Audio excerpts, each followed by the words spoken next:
Good evening, everyone. If you would please take a seat. We'd like to get this started as close to on time as we can.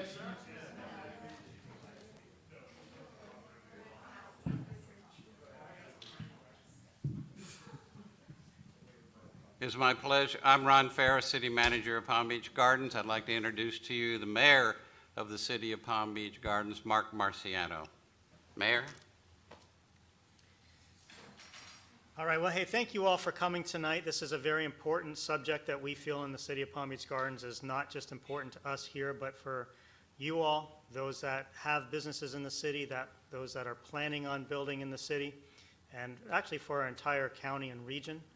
We felt very strongly about the need for a change in the way we look at transportation, the way we look at how people are going to move in and around our city, and especially in the core of our city where there's going to be poised for redevelopment and growth. So we took a bold stand to move forward with something that we think is not only going to help the city, but it's going to help all of you and all of our residents today and going forward. So tonight's meeting is really just a way for us to continue the conversation with all of our partners in the city. We've had a number of events, another number of discussions with our residents through council meetings and other events.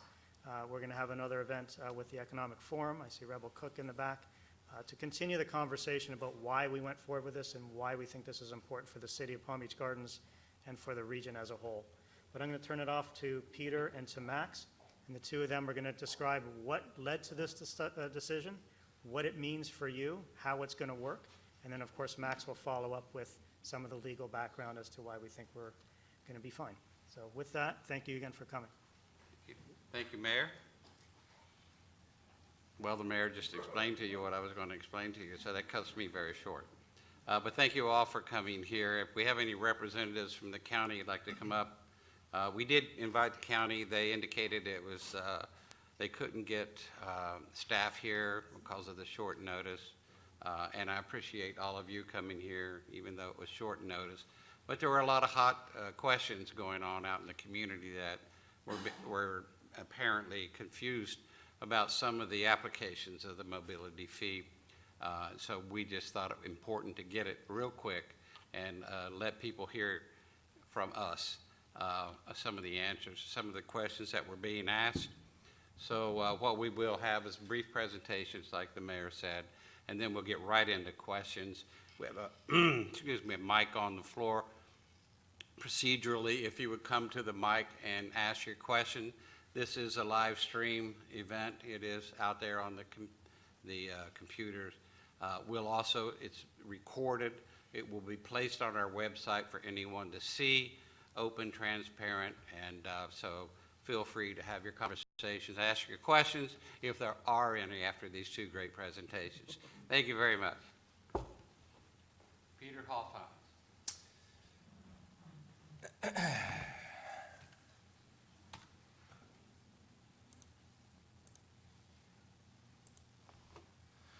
All right. Good evening, everybody. No more introductions needed. Again, just thank you for coming out tonight.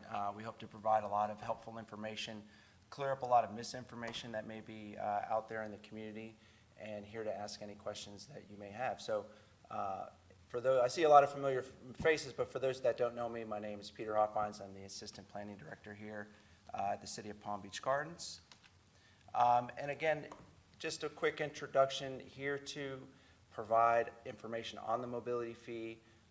It does replace the existing city and county roadway impact fees in the mobility fee assessment area, which I'll show you in a few minutes.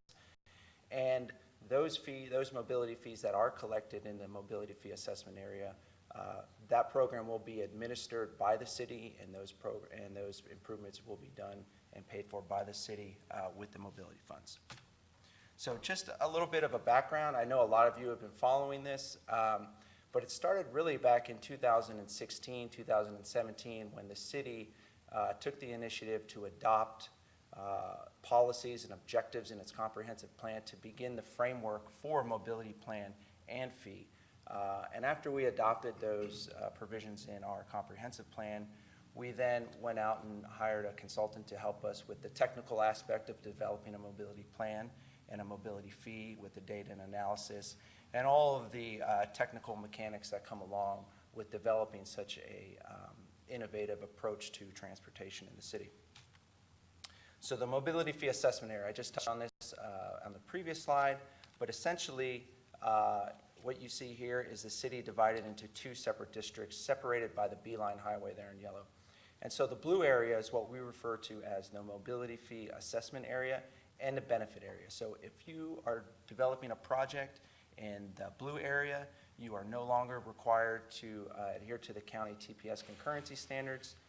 You don't have to pay the city roadway impact fee. You don't pay the county roadway impact fee. You simply pay the city's mobility fee. So it replaces those two fees. If you're on the west side of the Beeline Highway in the pink area, this area remains sort of business as usual, as you guys have been accustomed to over the last many, many years.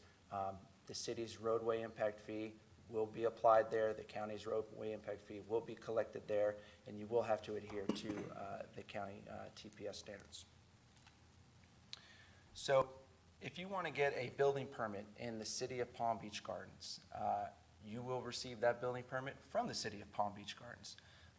Unless you are dealing with other external agencies such as FDOT, where you may need to get a permit from them. If you want to build a structure in the city of Palm Beach Gardens, you will receive your permit from us. Pursuant to our code, and as we've always done, you will need to pay your impact fees, which include the mobility fee, upon the issuance of that permit. So you want to receive your building permit, you go to the building department, you pay your impact fees, you get your permit, you begin construction. So it's really simple. You ask yourself a question: are you east of the Beeline Highway in the city's mobility fee assessment area? Yes, you pay your mobility fee. Are you on the west side of Beeline Highway in the area that remains outside of the mobility fee assessment area? Then you pay the county and city road impact fees. You will never be assessed both a mobility fee and a city road impact fee and county road impact fee. There is no double taxation. There is no double fee. A developer pays either the mobility fee if you're in the mobility fee assessment area, or you'll pay the roadway impact fees if you're in the area west of the Beeline Highway. You will never pay both. So a lot of questions come up when you're developing pro formas for your project. You're trying to model out what it's going to cost you. So we put together 4 kind of generic scenarios to walk you through kind of a comparison of what you would have paid under the roadway impact fee system versus the mobility system. So here we have almost a 7,000 square foot high turnover restaurant. Your mobility fee would be $182,000, and your roadway impact fee under the old system would be $185,000. So you're actually paying close to $3,500 less under the mobility fee. We look at another scenario, a retail building. Another kind of standard use that comes up a lot, almost 34,000 square feet. The mobility fee you would be required to pay would be roughly $301,000. Under the roadway impact fee system, you would be paying a little over $375,000. So here you're seeing a net savings of close to $80,000 through the application of the mobility fee. Another scenario that comes up, apartment buildings. Again, here, 272 units, ranging in size from 800 square feet to a little over 1,000 square feet. Under the mobility fee system, you would be paying almost $480,000. Under the old roadway impact fee system, you'd be paying $565,000. So again, a savings of $85,000. And finally, just an office project, 65,000 square foot building. Again, the mobility fee you would pay on this would be $258,000 versus the $327,000 that you would pay under the previous system. Again, a savings of almost $70,000. Now, we couldn't model every development scenario that comes out there. Every project is unique. Every piece of land that wants to be developed has its own intricacies for that project. So on the whole, the mobility fee is typically less than what you would have paid with the combined city and roadway impact fees. Now, there may be certain scenarios where the savings isn't as much, or the mobility fee may be slightly more. We can't model them all, but we wanted to provide you some examples of some typical projects that come through the city and show you that comparison. Okay, so mobility fee and improvements. What are we really doing here? So under the old system, when you would pay your road and county impact fees, those would go to fund roadway improvement projects. It was really tied to just roadway improvement and capacity. The city has really taken a fundamental shift here in how we are going to address transportation in the future. Transportation in the future is not going to be limited to just vehicles. We're looking at expanding capacity of sidewalks, of trails, providing transit stations. It also, the mobility fee improvements can also include road lanes, traffic signals, intersection improvements. But the big point here is that we're not limiting it to strictly roadways. It's encompassing the entire system of transportation, of how we move people and not just vehicles. So as I said, you pay your mobility fee, it goes into our mobility trust fund. We have a list of adopted improvements in the mobility plan that are the funded improvements that those fees would then go to implement. And what this really does is, for you as developers in the city, is it gives you a better level of accountability. The city is administering the program. We have regular city council meetings. Staff is regularly available. Any of you that have done business in the city know that the accessibility of staff and an administration and our council members is very high.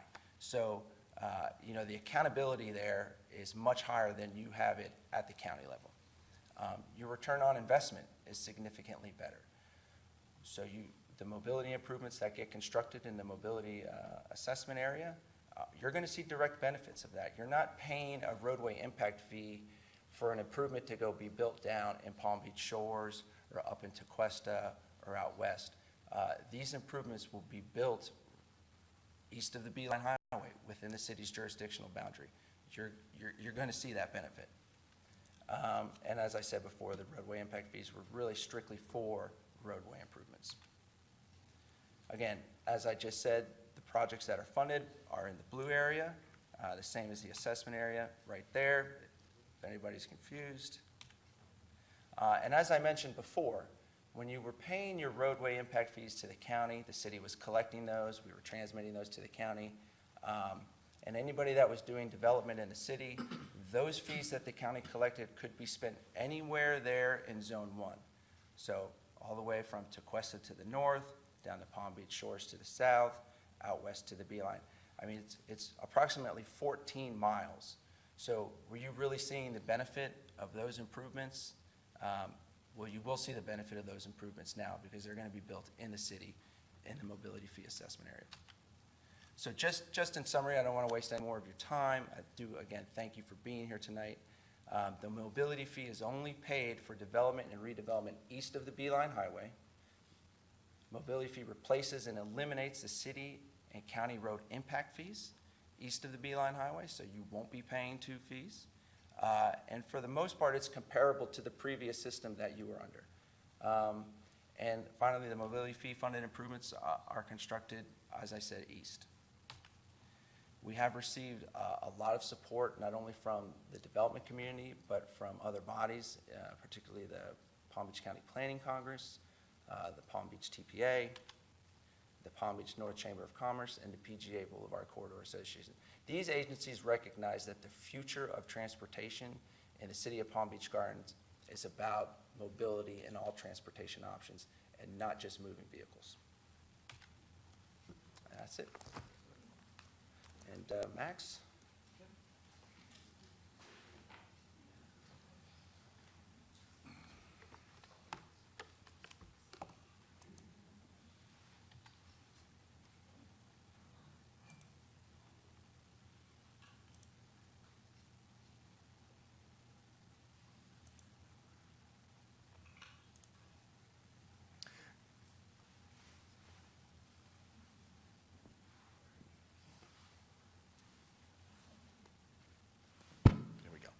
To turn that back on. I was coughing over there and I wanted to turn it off while Peter was speaking. Good evening. My name is R. Max Lohman. I'm the city attorney. And again, thank you very much for taking the time to come out. I know this is relatively short notice for most of you, and you'd probably love to be doing something else on a Thursday evening than sit here and listen to me. But what I'm trying to address, Brian, what I want to address for you tonight is trying to address some of the legal issues. I know that there's been a great deal of concern and apprehension about, well, what's going to happen legally? What's going to go on here? What if I don't pay my impact fees to the county? How is this going to work?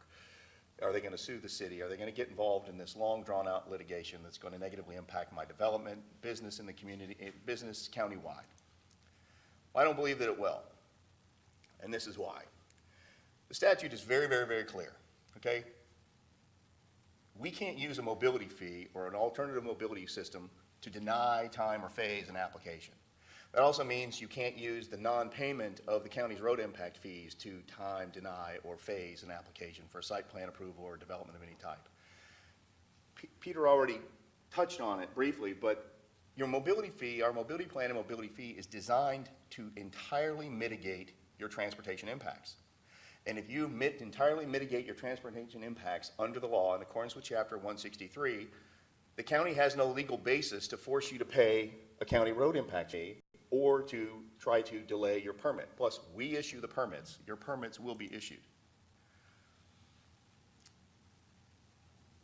Moreover, in the past, the county has, and I'm sure some of you are very well aware of this, has required you to fund transportation deficiencies in their roadway network as part of your impact fees.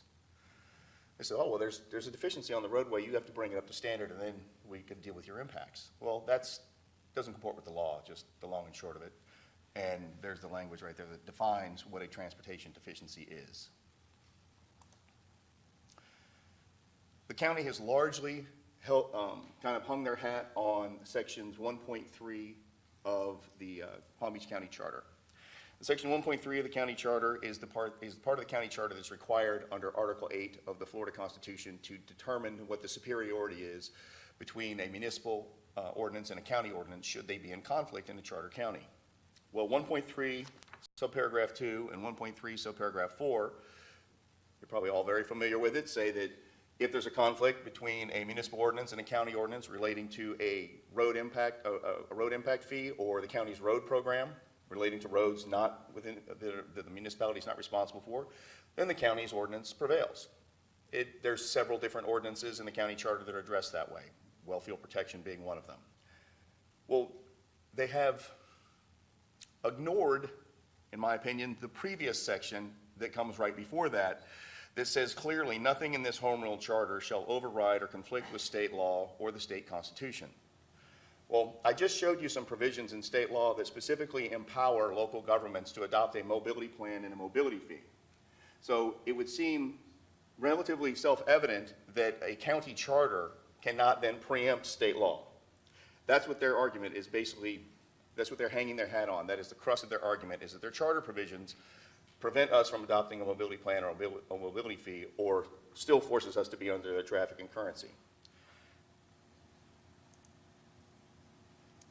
You can see right here, in both 2011 and 2013, the legislature chose not to provide an exemption for charter counties.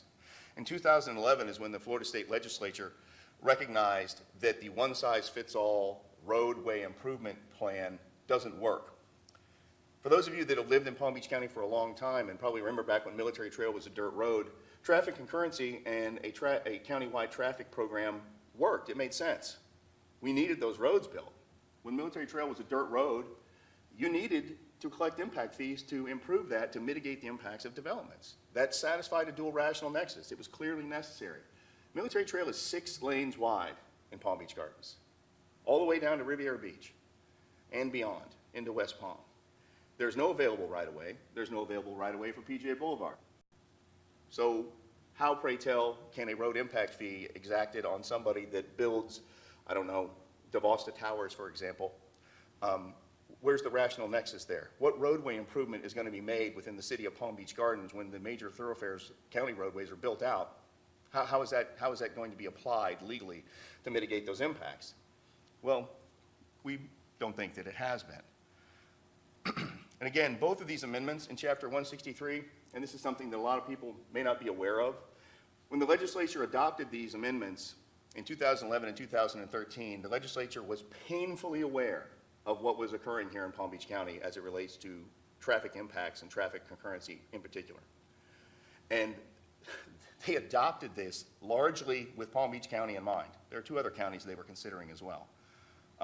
All we have done is exercise the power that state law imbued us with to adopt a mobility fee, because when you have urban infill and you have areas that are no longer, that really don't have the ability to expand your roadway, mobility is the only way to do it. As Peter was talking about, mobility is about moving human beings and get them to and from your developments, getting them from the development to home, to work, getting them on a multimodal system, because roadway doesn't work. If you talk to anybody in Palm Beach County, from the very most impoverished worker up to the most highest paid white-collar worker that you can find, every one of them typically drive to work, and what do they complain about? Traffic. Every single one of us in this room have been stuck on 95, or stuck on Military Trail, or stuck at the intersection of PG or Military, or somewhere else in Palm Beach County, sitting in traffic and snarled in it, because our roadways are largely built to capacity. In the urban areas and the areas that are becoming even more urban in Palm Beach County, the only way to address this is through mobility and getting people out of cars and moving them to and from. And that's what this plan does. The legislature recognized that as far back as 2011 and even encouraged all local governments to strongly consider abandoning concurrency, and specifically provided a means for us to do that so that we could be more forward-thinking. Again, I've already kind of talked about it, but the one-size-fits-all doesn't fit anymore. It doesn't work anymore.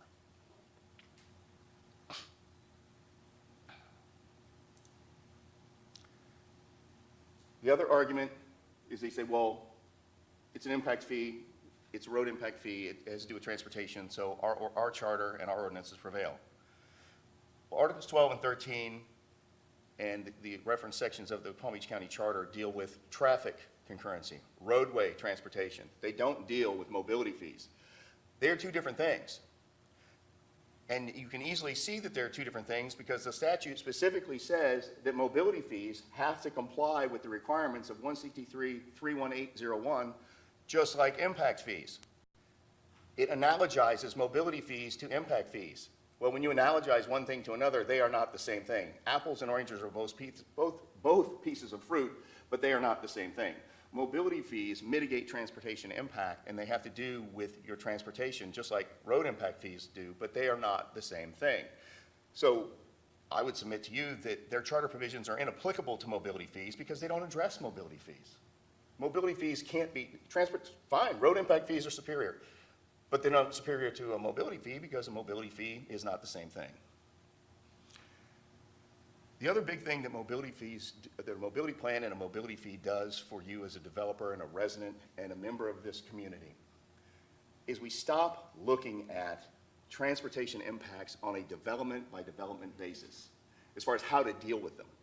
Yes, we evaluate each development and we look at how that development, what its impacts are, what's the rational nexus between that development and the impacts to transportation.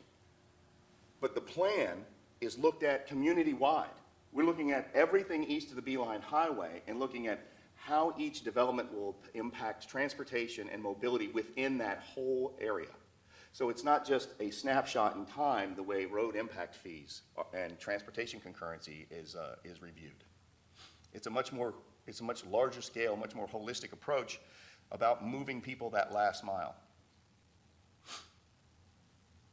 And again, it's about moving people, not cars.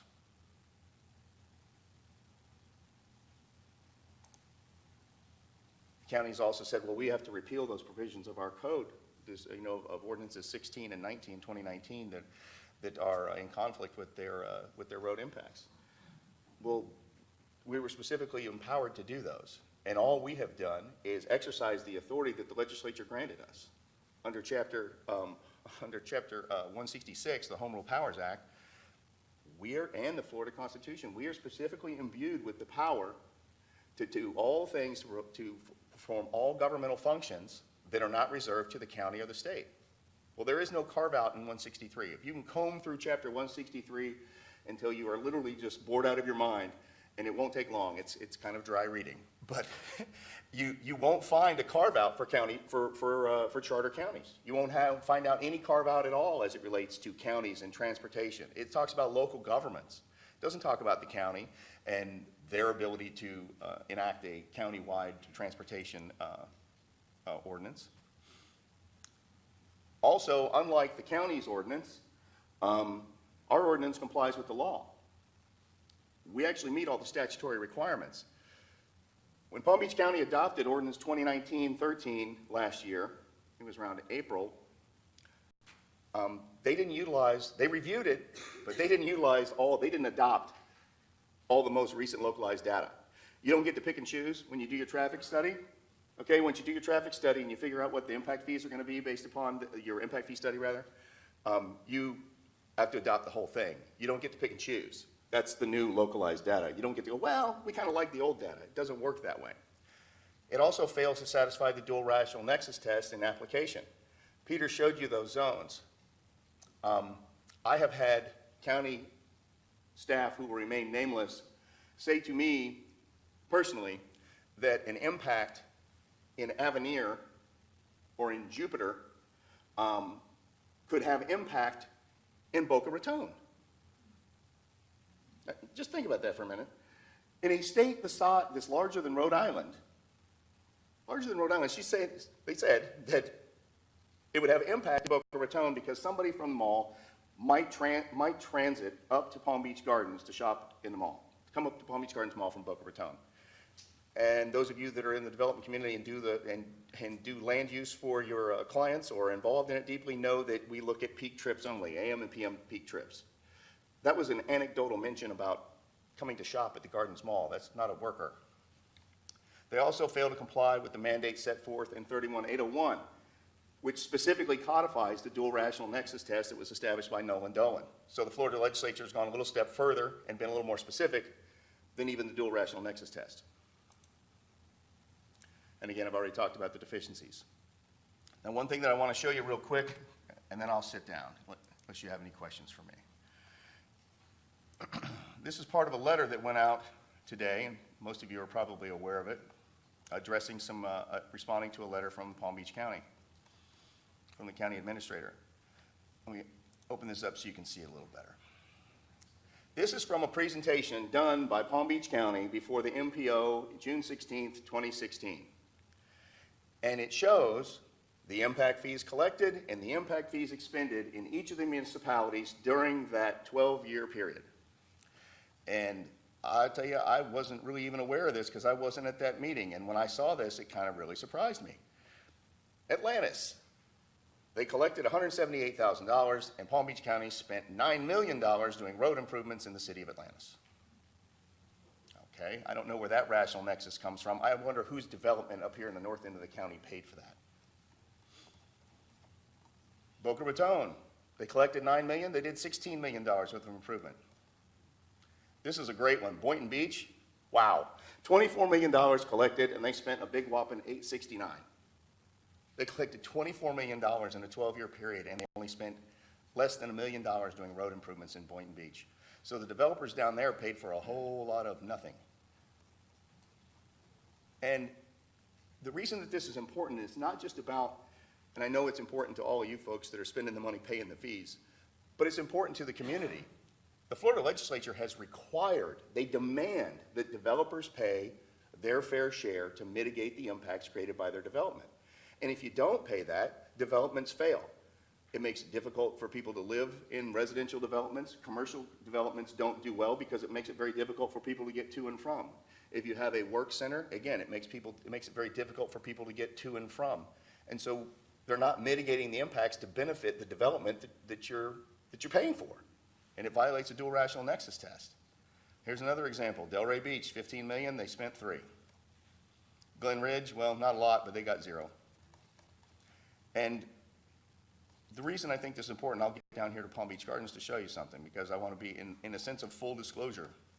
Because we have benefited from this scheme, this methodology, if you will.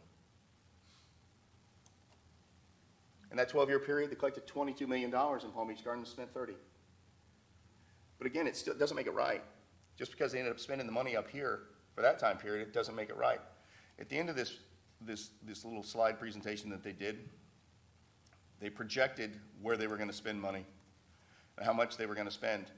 and again, this is 2016 to 2020, I can go down here to Palm Beach Gardens, and I haven't gone through every one of the listed improvements, but I don't think any of these have been done. And this was projected, this was supposed to happen within the last 4 years, $36.5 million. These haven't happened. A great example of that is the North Lake Boulevard improvements that are supposed to be happening out on North Lake, and there are portions of Avenir we can't move forward. Avenir can't move forward right now because we can't realign Coconut because they haven't completed these roadway improvements so that the expansion can happen, because they have things that they have to do. It's very problematic, and this is just, I think, a brief indicator of what this one-size-fits-all transportation concurrency road impact fee plan demonstrates. It doesn't work anymore. That's why the city, with the staff and with the leadership of our city manager and our city council, saw the need to take advantage of mobility fees and the mobility plan that the state law has provided for, to be forward-thinking so that we could do what's best for the residents and the public at large, so they can get where they need to go, and so that this city can continue to grow and develop responsibly.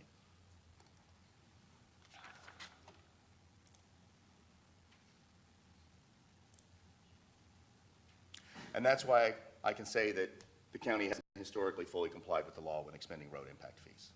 We just didn't come up with this. It's not just a theory. Their own presentation demonstrates that they haven't done it. I actually was kind of blown away when I saw it. Already been said, but I'll say it again, we're not going to require payment of the county's fees. If anybody in here decides, any of the developers, anybody that comes before the city and needs a building permit and there's impact fees at play, and they choose to pay those fees, that's completely and entirely their choice. I can tell you the risk that you're facing is that if you pay them, you're going to have a tough time getting them back. Even if the county brings a lawsuit, when we prevail in that conflict, and I hope it doesn't come, but if it were, that's not going to get your impact fees back that you paid the county. You would then have to go after the county and sue them to get that money back. And that's a big ticket. But again, this is what our mobility fee has done, and this is the important thing to remember. Under the law, it fully mitigates all of your transportation impacts. So the county no longer has any legal right to require you to pay road impact fees within our mobility fee benefit zone, because you've accomplished it through the payment of the fee. Now, additionally, and as we've said today in our letter, we're not taking an adverse position against the county. We're really not. We are willing to work with them. And under a mobility program and a mobility plan and mobility fee, if the county can identify an impact or an improvement, even outside our city, but meets the dual rational nexus test, that's a demand created by the development, we will certainly consider it and work with them and potentially add it to our list of capital improvements under our mobility plan. We absolutely will do that because the law requires it. It's the thing that you're required to do under the law. It's not just because we're nice guys. It's what's required under the law. But we're working very hard to work. We want to be collaborative with them rather than fight them, because this is set up to benefit everyone. That's all I really have. If you have any questions, I'm happy to take them, and so is Pete. But I really appreciate your patience and your attention, because nobody likes to listen to the lawyers speak. So thank you.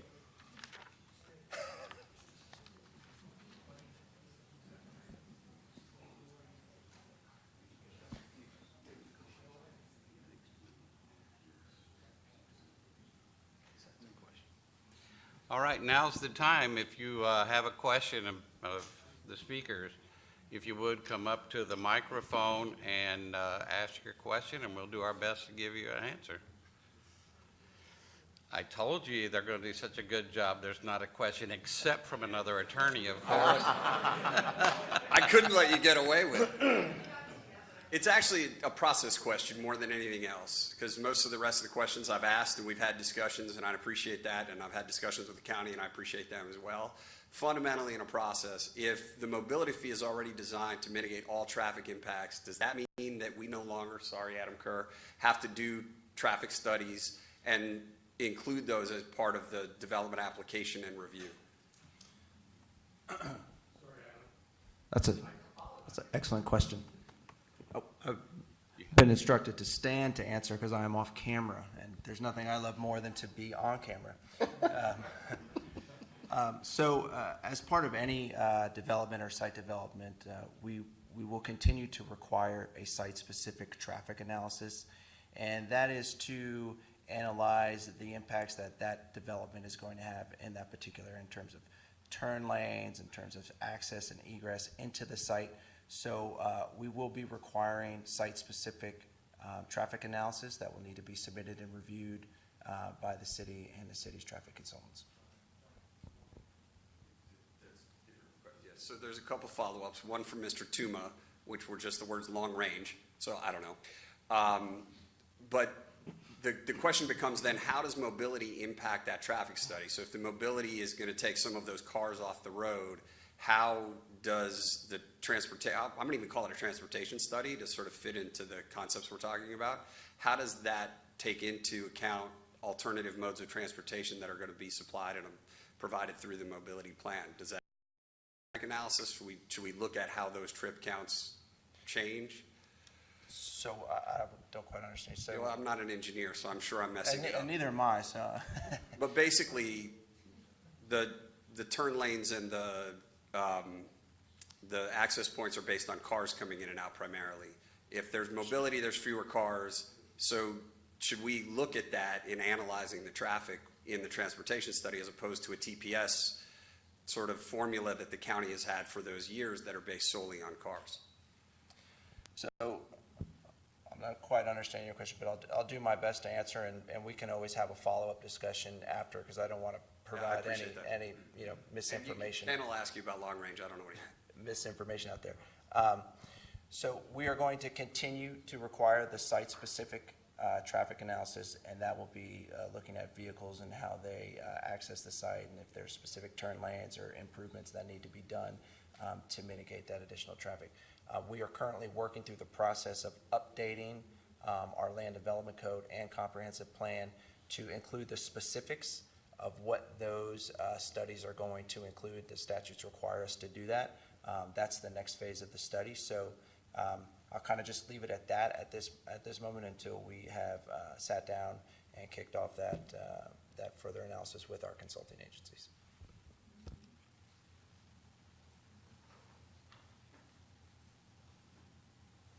Good evening, Dan Catalfimo. Question for you. If a turn lane is required in our traffic study and the county holds up the permit, can we just pay and go? So if your site analysis says there needs to be a turn lane into this site for safety reasons and vehicle trips, and that's a requirement of your development order, and Palm Beach County is the permitting agency for that, typically what we've done in the past is included a condition of approval in your development order that requires that turn lane to be in as permitted by whatever agency you need to obtain your permit from. If that agency doesn't issue you a permit, we can't hold up your development because they are not issuing you a permit. Okay, so it's still this pay and go then. Okay, great. If you've already paid city and county fees, for an example, one of our buildings we're getting ready to tear down, are we able to transfer that still into the mobility fees? Yes. And take credits? Yes. Good. And you will get credits in accordance with the law. You will get credits if there was an increase in the fee. You would get the full credit of what you paid. That the law sets forth. Basically, with the state, with the provision in state law about impact fee credits specifically, is that it basically just protects the devaluation of dollars. So if you prepaid impact fees, you have an impact fee credit. We won't, because if there had been an increase in the fee since that is required, you don't get it devalued if it's a prepaid impact fee. So meaning if it gone up, then you still get the same full credit that you got from when you paid it. Congratulations, great plan. Thank you.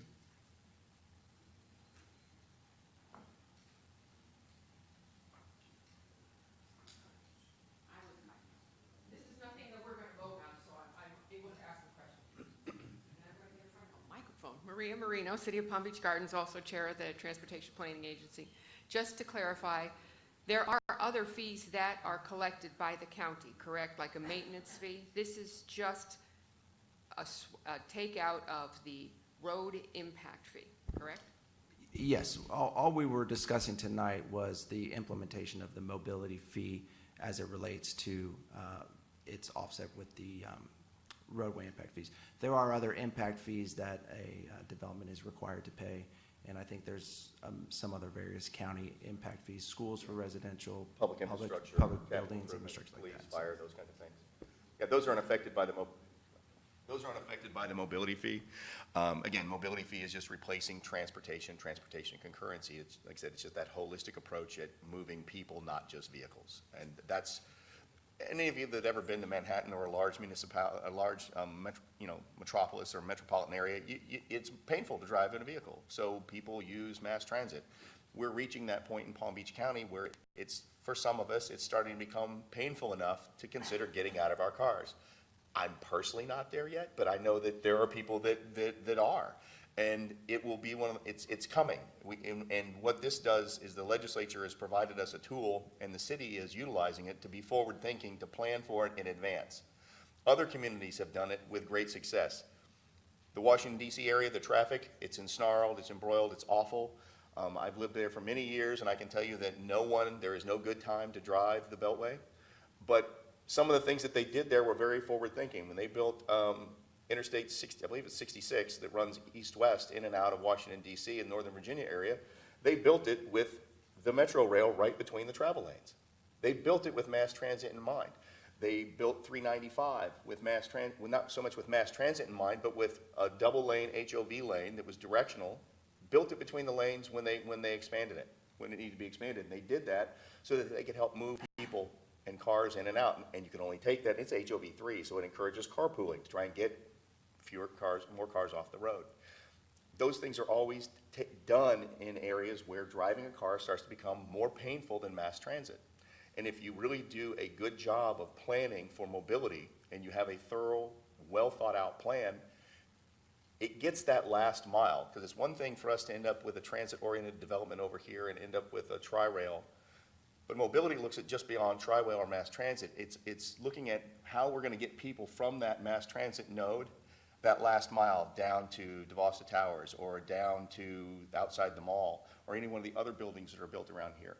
And so and there's lots of different ways to do it. A lot of municipalities have done this all over the world, and so we're not having to reinvent the wheel. And that's how your dollars will be spent, so that it actually benefits the community in which the development occurred and where the impacts are most felt.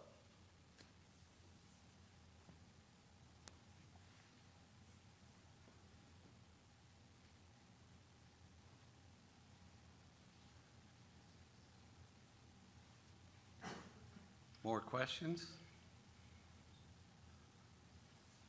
Once again, the City of Palm Beach Gardens is attempting to do the right thing by its citizens and the development community that we serve. We're still available and willing to sit down and collaborate, negotiate, talk with any entity that wants to do that to come up with a better way of doing things. We're available. So right now we're moving forward with our mobility plan and our mobility fee. Once again, as stated already, that the city is willing to consider impacts outside the city limits in the event there's a rational nexus. We're willing to put it in our capital improvements plan from the mobility fees to be able to help fund in a fair manner all of those impacts from even without the community. So we're here ready, willing, and able to work with anyone and everyone to come up with a good plan. We think we have a good plan. If there's a better one out there, we'd be more than happy to hear about it. And so with that, if there are no other questions going once, twice, come on. 3 times, you're out. Thank you very much for coming.